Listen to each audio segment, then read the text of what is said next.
Alright, so this is my review of Figma T-elos from Xenosaga 3, and I'm not familiar with the character, but I saw her on Amazon, and I like how the figure looks so much, so I just picked her up. So if you are interested in the figure, yeah, I found her on Amazon for, I think, 90 bucks. So that's where you can find her, where I found mine. So let's just go straight into the review, and let's talk about her aesthetics, dimensions first. And let's see how tall she is. So, just standard Figma. And I'm guessing she is one of the older Figmas, so she's around just shy of 6 inches tall. And if I have her standing up straight, yeah, I think she'd probably be just a hair under. So like 5 3/4 inches, about pretty standard, I guess, for Figma. And let's just take a look at her weight also. And, some people care about weight. Gives like a sense of quality, I guess. And I know I like kind of hefty figures. And yeah, she is a pain getting her to stand, but she can stand. It just takes a bit of finagling, especially on a slippery surface like this. So around 2 ounces, and for her size, that's pretty decent. She feels good in the hand for sure. Okay, so let's go back.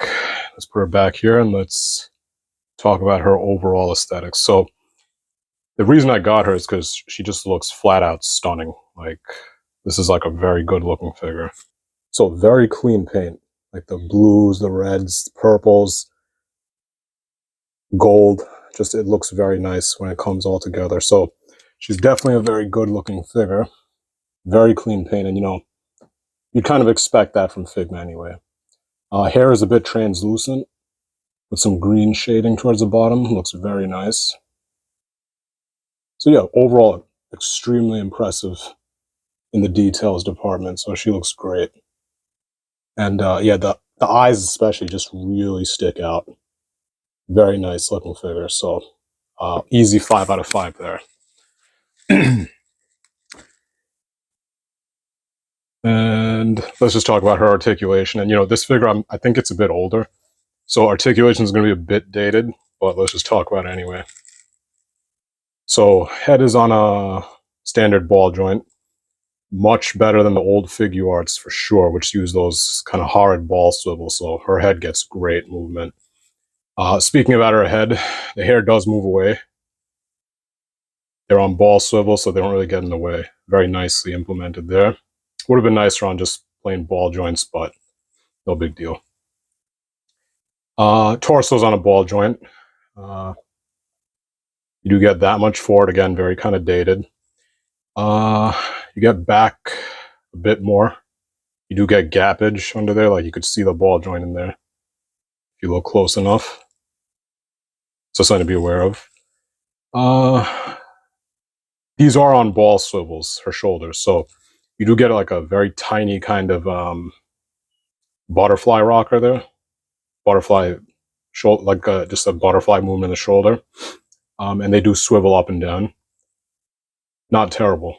So elbows on a single, and you do get more than 90 just because of the way they're kind of implemented here, so that's very nice. Wrists are just on a swivel, kind of like a peg that just has a swivel on it. So again, very dated. Let's see. Nothing in the lower torso, so that's a shame. So very bricked off there.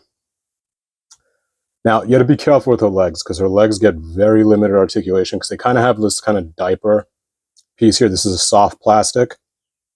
It does get in the way of leg articulation, and don't force it because it will rip. So be very careful. This is a soft plastic, and you don't want to rip a figure this expensive. So leg, pretty horrible in the leg department. So can't even come up unless you really torque on it, and then you're not gonna be happy. They split out. These are on ball joints, by the way. Her legs are just on traditional ball joints. Go out about that much. I'm not going to push it more than that. That's literally all you're going to get. Let's see. They do swivel because it's on a ball joint. About that much.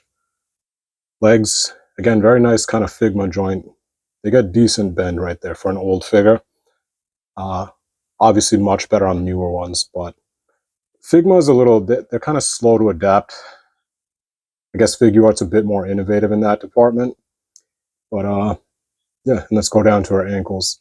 Now the ankles, and no one gets a pass on doing bad ankles like this. And if you have bad ankles on a figure, it's just going to ruin every aspect of articulation, because that's like critical for just even standing up.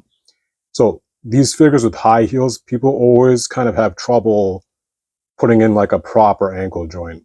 And if you want to see a figure that did it correctly, go look at my review of Rosato, Sakiko. Those are amazing ankle joints on a figure with way bigger high heels than this. So for anyone making figures with high heels, you don't have to have kind of crappy articulation down here. You could get a nice ankle rocker and everything. So these are just straight. It's just a straight swivel joint. So that's pretty terrible. You get no rocker at all. You can get like the same effect as an ankle rocker, but you're going to really have to kind of like torque on it and finagle with it. And you got to be careful, because you could easily break it if you don't know what you're doing. So you can get kind of like that pivot, but it's just twice as much work. And it's just unnecessary. So that's a shame. But articulation gets a 3.5. I think that's fair. I am being a little bit more lenient just because this figure is kind of older, from what I understand. So I think this figure is a bit older, but very lackluster articulation, but it makes up for it in the looks department. So 3.5 there. And let's go straight into accessories. And I'm actually just going to use a stand here because she's very difficult to get standing on her own. So let's keep her there and just talk about her accessories. So she does come with an alternate chest piece. I didn't play the game, so I have no idea what's even going on here. But from what I read on the wiki, I think she fires some kind of laser out of her chest. So you do get that. Very nicely done. And her chest does, it just swaps out. It's just a detachable piece. You get all the alternate hands in the very nice Figma hand holding accessory. And let's just talk about those. So you do get 2 hands to hold her gun. Let's take a look. You get like a pointing hand. You get fist hands, pretty general stuff. Run-of-the-mill hand accessories. So you do get these. So some pairs of hands there. You could take a look. Whoops. Yeah, use a stand for this one. You don't want this figure shelf diving. She's not cheap. You do get a full face covering. So if you want to swap her face out and just have that visor kind of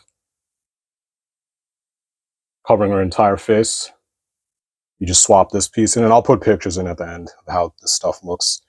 So that's pretty cool. Very nice kind of like red eye there. That looks sick. And from what I understand, she's like an android, or like some kind of cyborg. So that's always up my alley. Really like characters like that. You get this sick looking gun. Very nice. Very cool. And you do get 2 alternate faces. So let me give you a close up of those. You do get a kind of smirking face. This is probably my favorite one. Just get you a better view there. Very sharp. Like, just I like the combination of that dark skin tone and the striking kind of like blue eyes. That's really just what made me buy this figure. It's so unique. Very nicely done. And I'll say, like, Figma, you could say what you want about their prices, which are just straight ridiculous these days, but they make some pretty damn good looking figures. And I think this is an example of that. And her price isn't terrible considering the price on like some of these newer Figmas. And you do get kind of like this screaming face. Get the camera to focus. So you do get that. Very nicely done. Okay, so let's see. Accessories get, and I will mention that blade on her arm right now, that is one of the accessories that's kind of a pain to get on. Like an extreme pain to get on. I'm going to tweak my rating a little bit. originally I gave the accessories a 4. I think I'm going to go ahead and give it a 4.5, just because they look good. And while this was extremely difficult to get on, that's originally why I just gave it a 4. Still a very nice set of accessories. So 4.5. Okay, overall value, I'd say she gets a 4. Because Figmas are generally expensive, but you have to consider that this figure has probably been out for a long time. So she gets a 4, considering how old she is, and the fact that you could still get her for like 90 bucks. So not bad at all. 4 out of 5 there. So that brings her overall rating to 4.18. Really just a completely random buy for me. The colors just stuck out. Character looks very nice. So if you're interested in just picking up random figures that are going to look amazing, this figure looks pretty damn good. If you're into this sort of thing, like the whole sci-fi aesthetic. So if you're interested in her, you can get her on Amazon. Watch out for bootlegs. Look at the seller rating. If it's a seller from Japan, very high chance it's going to be authentic, because Japan doesn't have a lot of bootlegs from what I understand, just the way their market works and the way products kind of flow in there. So you could get her for a very nice price on Amazon. Okay, and yeah, that's about it. Just stick around for the picks at the end. Let me know if you have any questions. And yeah, overall rating, she gets a 4.18, so very decent figure. Kind of held back by the articulation, but yeah, that's about it. All right, thanks for watching. Take care.